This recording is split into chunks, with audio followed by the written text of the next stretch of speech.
Good evening सबैजना विद्यार्थी भाइ बहिनीहरू।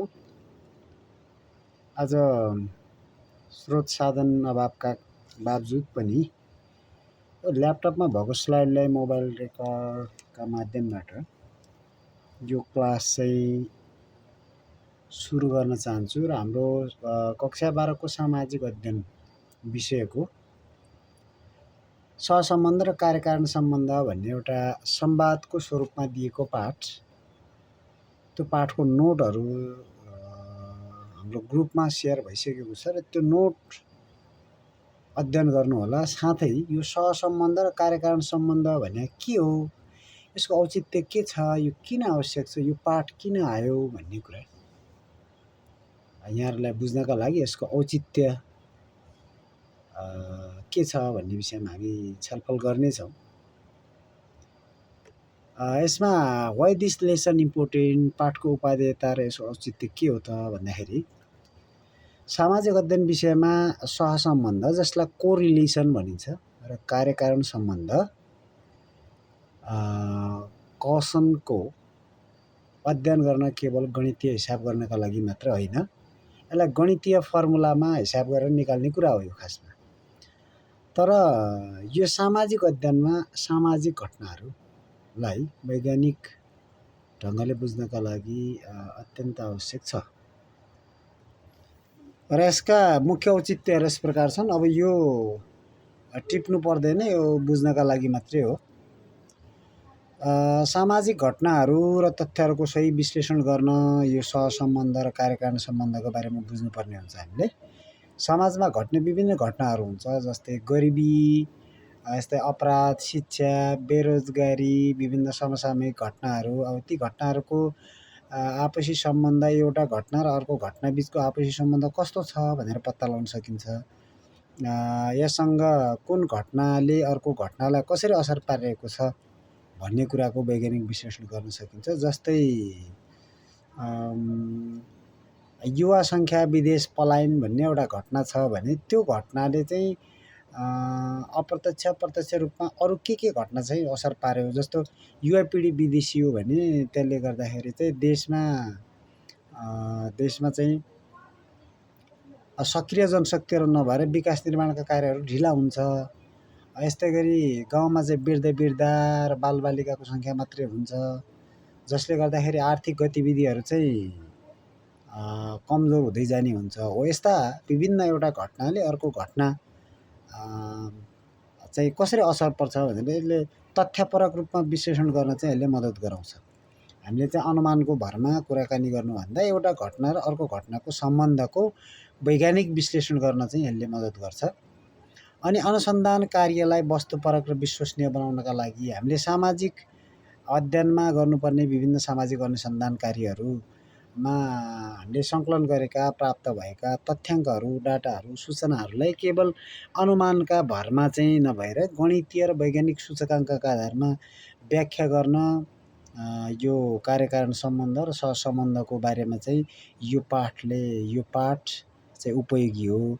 यसले अनुसन्धानबाट आउन सक्ने निष्कर्षलाई चाहिँ विश्वसनीय बनाउँछ। यो अनुमानको भरमा नभएर यो डेटामा टेकेर काम गर्न चाहिँ विश्वसनीय बनाउन यसले मद्दत गर्छ।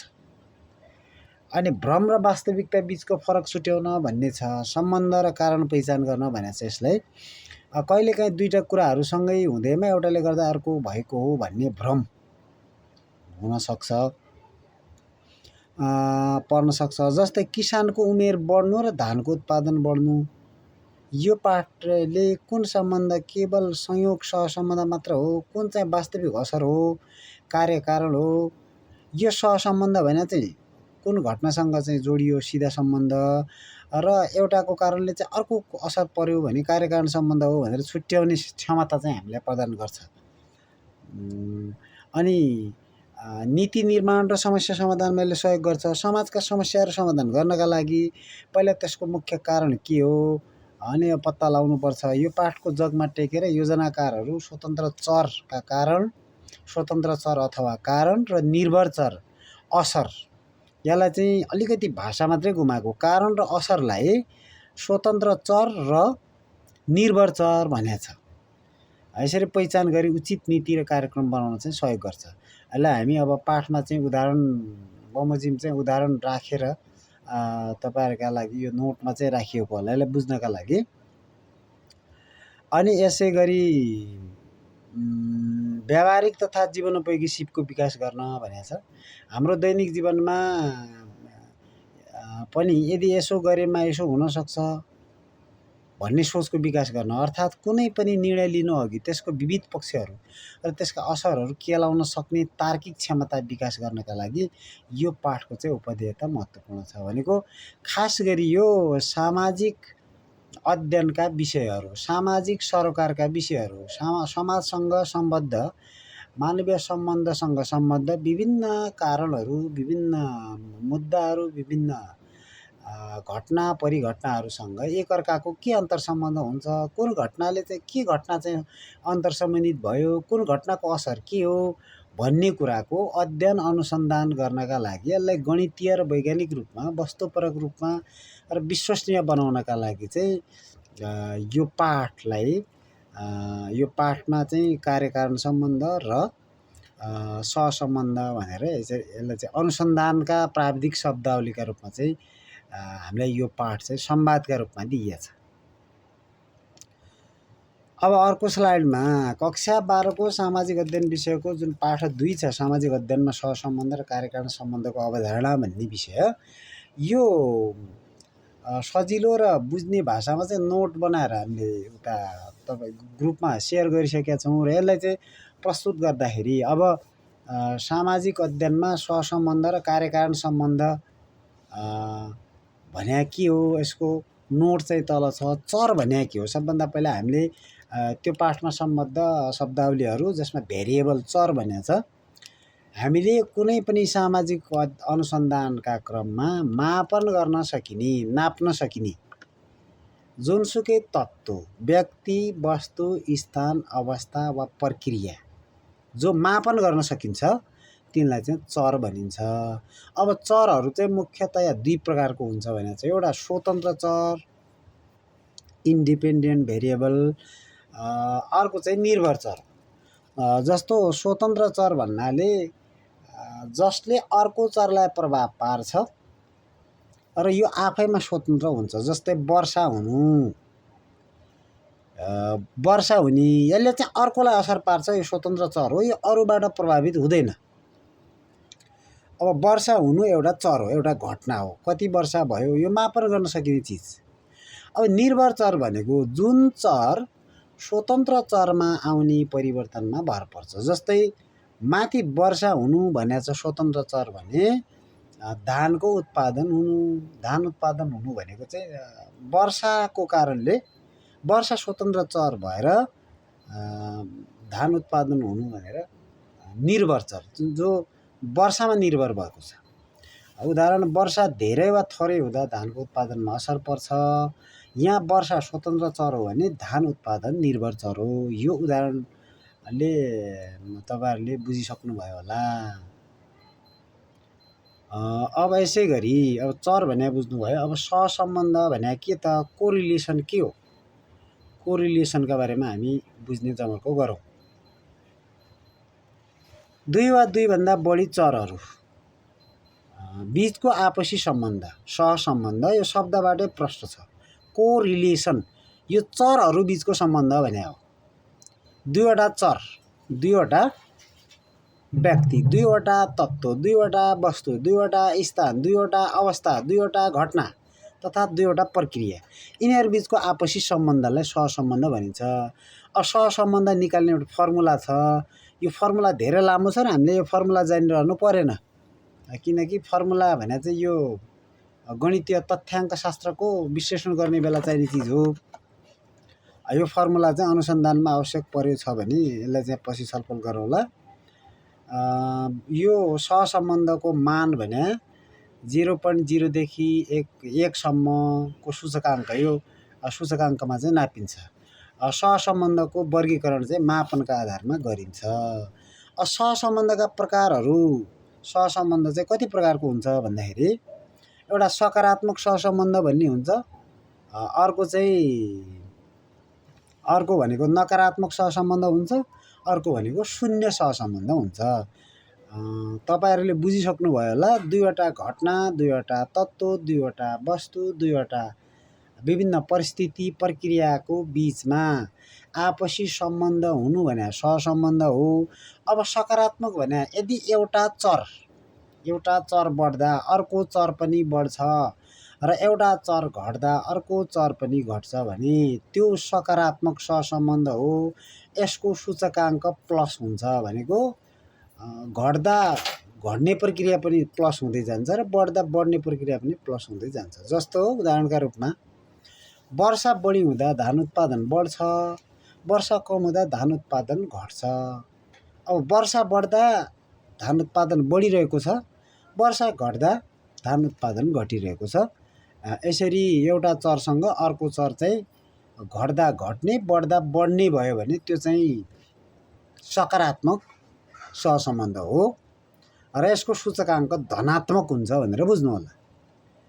नकारात्मक सहसम्बन्ध नेगेटिभ कोरिलेसन भनेको एउटा चर बढ्दा अर्को चर घट्छ। अब ठिक्क विपरीत छ यसको। र एउटा चर घट्दा अर्को बढ्छ भने त्यसलाई नकारात्मक सहसम्बन्ध भनिन्छ। यसको सूचकाङ्क ऋणात्मक हुन्छ। जस्तो विद्यार्थीको उमेर बढ्दै जाँदा के निश्चित परिस्थितिमा प्राप्ताङ्क कम हुन्छ, उमेर बढ्यो प्राप्ताङ्क घट्यो।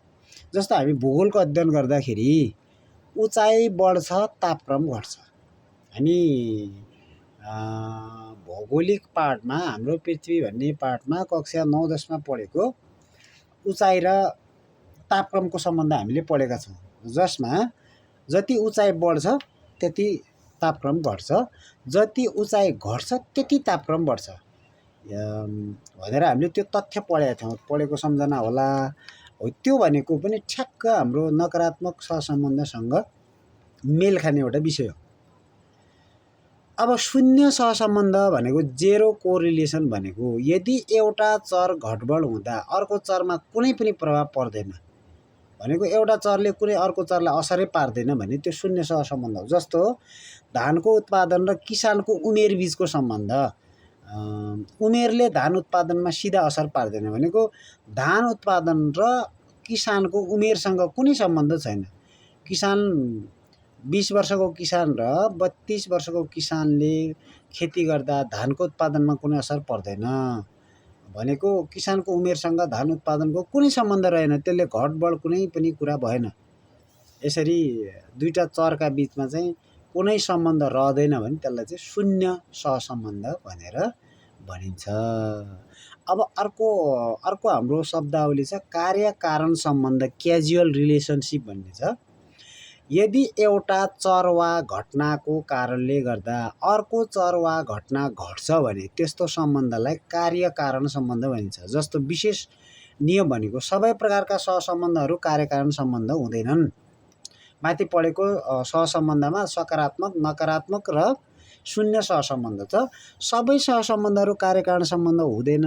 उदाहरणका रूपमा वर्षा बढी हुँदा धान उत्पादन बढ्छ, यो वर्षाका कारणले भएको हुनाले कार्य कारण सम्बन्ध हो।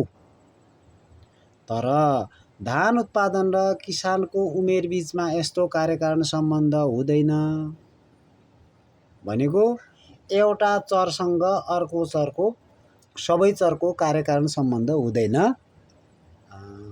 भन्ने हो। कुनै एउटा घटनासँग अर्को घटनाको घटना चाहिँ उत्पत्ति हुन्छ, एउटाको कारणले एउटा घटनाको कारणले अर्को घटना चाहिँ सिर्जना हुन्छ भने त्यसलाई चाहिँ कार्यकारण सम्बन्ध भनेर बुझ्न सकिन्छ। जस्तो हाम्रो विद्यार्थीकै उदाहरण दिउँ, तपाईहरुले धेरै समय सामाजिक सञ्जाल चलाउनु भयो भने त्यसले पढाइ कमजोर गर्छ, त्यो कार्यकारण सम्बन्ध भयो। सामाजिक सञ्जाल चलाउनु र पढाइ बिग्रिनु दुईटा घटना छन् र ती घटना एउटा घटनाको कारणले अर्को घटना घट्यो हो। यसरी त्यसलाई चाहिँ एउटा चर र अर्को चरको बीचको सम्बन्ध, एउटा चरको कारणले अर्को चर चाहिँ उत्पत्ति हुन्छ भने त्यो चाहिँ कार्यकारण सम्बन्ध भनेर बुझ्नुपर्ने हुन्छ। अब सामाजिक अध्ययनमा यो विषय किन पढ्नुपर्छ भन्दाखेरि सामाजिक अध्ययन मा अनुसन्धान गर्दा प्राप्त भएको जो तथ्याङ्कहरू हुन्छ, हामीले अनुसन्धान पढिरहेछौँ, हामीले अनुसन्धानको डेटाहरू लिनुपर्ने हुन्छ, सूचनाहरू लिनुपर्ने हुन्छ। कतिपय तथ्याङ्कहरू चाहिँ सङ्ख्यात्मक हुन्छ, कतिपय गुणात्मक हुन्छ। गुणात्मक सूचनाहरूलाई हामीले सही तरिकाले विश्लेषण गर्नका लागि, एउटा घटना र अर्को घटना बिचको सम्बन्ध चाहिँ बुझ्नका लागि अनि त्यसको निष्कर्ष निकाल्न पर्यो।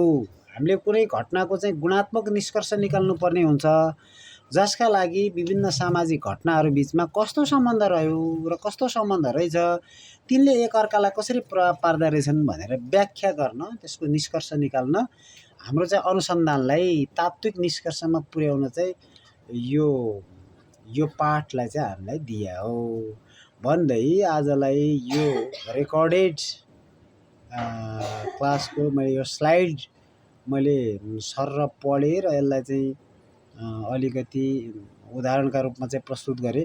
अब यो सुन्दै त्यो नोटहरू हेर्दै गऱ्यो भने यो कुरा बुझ्न सहज होला र यो रेकर्डेड क्लास चाहिँ कस्तो भयो, यो रेकर्डेड क्लासमा चाहिँ के गर्दा बेस होला, यो ठिक छ कि छैन, यहाँ टिप्न चाहिँ सम्भव हुँदैन। यसकारण मैले नोट पहिला पठाएर यो नोटलाई मैले अलिकति सहजीकरण गर्ने प्रयास गरेको छु र विद्यार्थी भाइ बहिनीहरूले सुझावहरू प्रस्तुत गर्नुहोला भन्दै अहिलेलाई छुट्टिन्छु। नमस्कार।